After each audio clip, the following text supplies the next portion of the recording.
Round 23 was a chance for Premiership hotshots East Perth to prepare for their much-anticipated finals campaign. Claremont had left their run too late to figure in September action, but their last 2 months of footy has been as good as any. And for the Tigers, this was no dead rubber.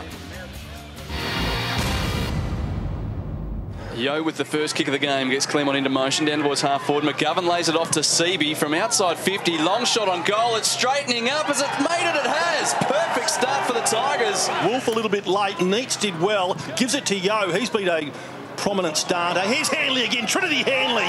Quick thinking. Dribbles the ball through a vacant goal square. And Claremont have got 2. Great shot from 55. It won't quite have the carry on the goal line. East Perth keep the ball in play. Foster sells the dummy and then snaps cleverly across the body. All the veterans are getting involved. Johnson rucking brilliantly. Tapped it down to Wolf. Good punch from behind. Oh, great, beautiful read there by East Perth. Threading his way through was Jackson Slater in his debut. He's inside the centre square. He goes up to the lead. Oh, there's a high contact there. Now, that player has...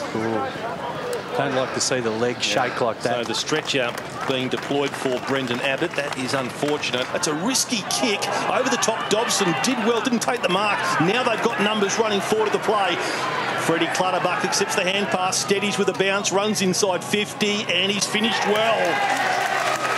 McInnes high up and under towards centre half forward. The fist of McAllister. The ball falls to the back. Dangerous position here for the Tigers. Lee dances his way out of trouble. Hand pass away to Slater. Already has 1. Fires on goal. I reckon he's got 2. And Wallader, a little too much on the kick. It gets to the back. Slater's got 2 already. Pops a hand pass over the top. He's set it up nicely here for Shanahan. Works his way back onto the right boot, and there is a goal to the right of screen. Fires the ball straight down the corridor. Good-looking kick. Now they've got it to the fat side. Running on to there is Amajuri. He's under pressure from Willett. He took possession. Then he was wrapped up in a tackle and decked. The ball spills for Gordon, and Gordon has snapped on goal, and they've got 2 quick ones. A lot of Tigers around this area where the football is. Foster has it with the left boot. Pretty ordinary effort. Not a great kick at all. Orzell is there. Worked off it, though, by Brennan. Somehow Orzell gets it back. He's on his wrong side, the right boot. But can the veteran add his name to the list? He can. He squares the kick up to Hart, and Hart's got another player further afield. In Maine, he's ignored that. Goes direct to the goal square instead. Sinclair has the sit, the run, can't mark. Smith wanted to rove and snap. Instead, he gives it off to Oakley Nichols. And the critical first goal of the final term goes the way of the Royals. Kicks across the face. Seaby is there. Hands go up, close to the line. Do they rush it behind? Hand pass to Hanley on the line. He kicks a goal. Unbelievable. The Royals have tried to rush it. Yes, and 2 goals to Slater and Whittick for East Perth. 1 apiece to Cadwallader, Payne, Gordon, Smith and Oakley Nichols. Whilst for the victors, Bradshaw and Handley kicking 3 goals apiece. 2 apiece to Seaby and McGovern, whilst Orzell and Foster kicked 1. For East Perth, Cadwallader played a superb game, kicking 1 goal. He took 9 marks, had 23 possessions. Stephen Payne outstanding with 28 possessions and a goal. 23 possessions to one of their generals, Brendan Lee, in the middle of the ground. Freddie Clutterbuck kicked a goal. He had 21 possessions. 17 to Shanahan, just a young player showing some real skills. He kicked a goal as well. 18 to Johnson. A lot of good ruck work was done as well by him and Callum Sinclair, who had 17 possessions and took 5 marks. And Fraser in defence battled hard all day for 17 possessions. For Claremont, Ryan Neitz, one of the outstanding players on the ground, 6 marks, 27 possessions, 28 to Luke Blackwell in his final game for the Tigers. In his final game for the Tigers, Trinity Handley had 19 possessions, took 8 marks and kicked 3 goals too. Jake Murphy, the skipper, with 24 possessions. Matt Davies in defence was outstanding with 23. Kiefer Yu outstanding with 20 and 6 marks. Corey Yo did extremely well, particularly in the early part of the game. He had 22 possessions and 17 to Mark Seavey, 5 marks and 2 goals too.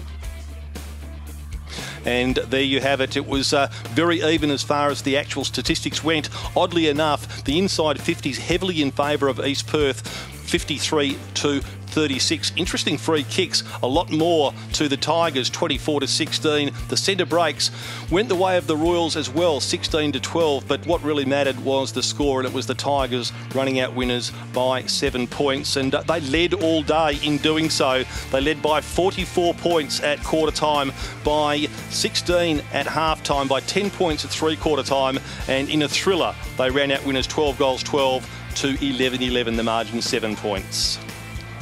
And thanks, Phil. Ryan, what a great win by Claremont. Obviously, it meant a lot to you today. Talk us through it. Mate, just absolutely fantastic. We obviously not playing finals, so we really set ourselves for today, and just the extra inspiration, having four absolute legends of the club. Like, we just wanted to give them the proper send-off, and we made it a little bit closer than we would have liked, but we got there in the end, so it was good. You reckon Trinity Hanley be happy with his last 5 minutes or so? Yeah, he did pretty well, didn't he? Just standing on the goal line, have one drop in your lap, but play 170 WAFL games, I think he deserved it.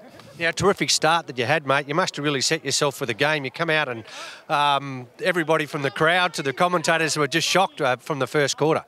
Yeah, mate, we've obviously been in some pretty good form the last 2 months, and we've really started taking the game on a lot and really backed ourselves, and it gives a lot of confidence for next year. And I think we've won 7 out of the last 8 or something, so we're really developing, and I think we'll be a real force going forward next year. Bit of a change of the guard too at Claremont, mate. A lot of the younger blokes, you're starting to stand up. Pretty good season. Yeah, mate, been pretty happy. Just been able to stay on the track, so it's been great, and yeah, really good win. Good work, mate. Go and enjoy it.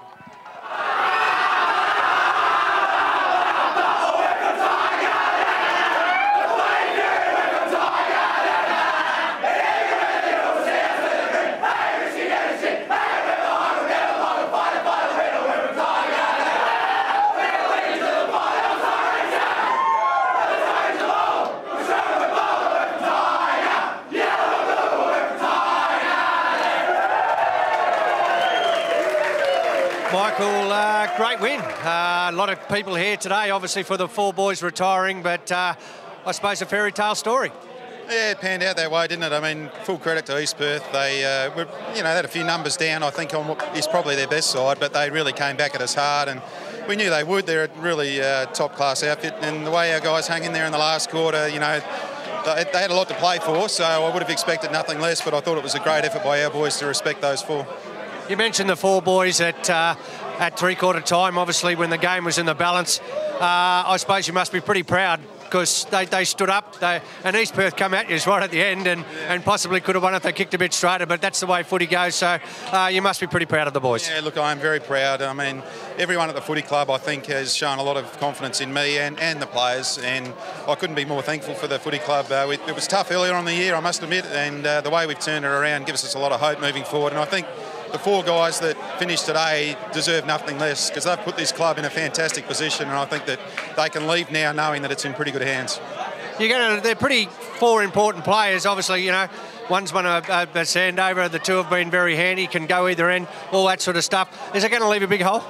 Oh, look, it will. You can't replace guys like that overnight, obviously. I think that we've got a Sandover medalist there who, is 28 years of age and unfortunately he's leaving us. So you can't replace those guys, as you know. But what we have got at this club is a lot of depth. We've got a lot of confidence in our development, and we'll give other guys opportunities, and no doubt, they'll come through with shining colours. So really looking forward to seeing that and working hard over the pre-season to get right for next year. And your last few games, like you said, have been sensational.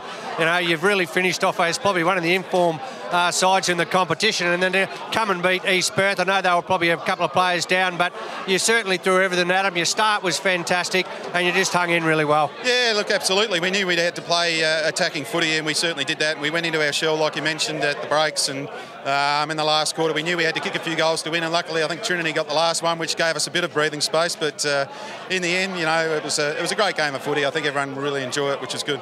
Congratulations, mate. Really well done. Cheers, mate. Well, Blackie, for your last game, it probably doesn't fish any better. No, it doesn't. That was exciting, and just a good final type game for this young group. And probably second half of the year, we've been one of the better teams, and that's no doubt about that. Pity we couldn't get the right continuity and all the boys on the park early in the year, but yeah, great way to finish with the 3 other boys, and yeah, I think we'll have a few beers tonight. You talked a little bit about your career during the week and what you've achieved, and obviously what you would have liked to achieve, but you certainly go out as a great player in the competition. You've achieved a lot. You've been a great leader. You're loved by everybody, just about.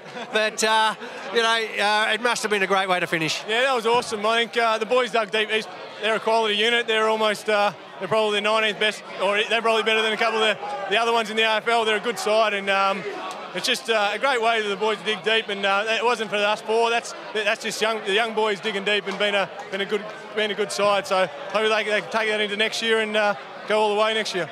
Obviously, it'll leave a big hole with you four blokes leaving, but you know, certainly all goes well for the club. Everyone had written you off pretty much early in the year. You've worked really hard. Like I said, you've probably been one of the informed teams in the comp. Yeah, we'll rock bottom there for a while. And I think it takes a good group of core leaders and a good senior coach to pull you out of that hole. And yeah, it's just the way the boys dug deep and produced in the second half years. Just quality team, quality club, quality players. All right, mate. Well done. Congratulations. Great way to finish off your career. Good luck for the rest of the whatever you do. Cheers, mate. Thanks. In other matches at Fremantle Oval, South Fremantle won against Peel Thunder by 30 points. Ben Saunders kicking 5 for the Bulldogs. And at Brown Stadium, West Perth finished off their premiership defence season with a big 82-point win over Perth, putting them out of their misery and leaving Perth holding this year's wooden spoon. One other game to complete round 23 from Medibank Stadium at 2:05 tomorrow afternoon. It is Subiaco versus East Fremantle.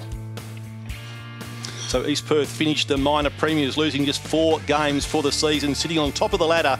In second place, Subiaco, and then East Fremantle and Swan Districts rounding out the top 4. Claremont, a terrific finish to the season, ahead of West Perth, then South Fremantle, who also gathered momentum during the latter part of the season, Peel Thunder, and Perth, as I mentioned, the Wooden Spooners for 2014. So next week, it is all about the finals, the first semi-final and second semi-final to be played at East Fremantle Oval. It is the cutthroat first semi, East Fremantle versus Swan Districts, and at Medibank Stadium in the second semi-final, the Royals versus the Lions, and we'll be having live crosses from that match.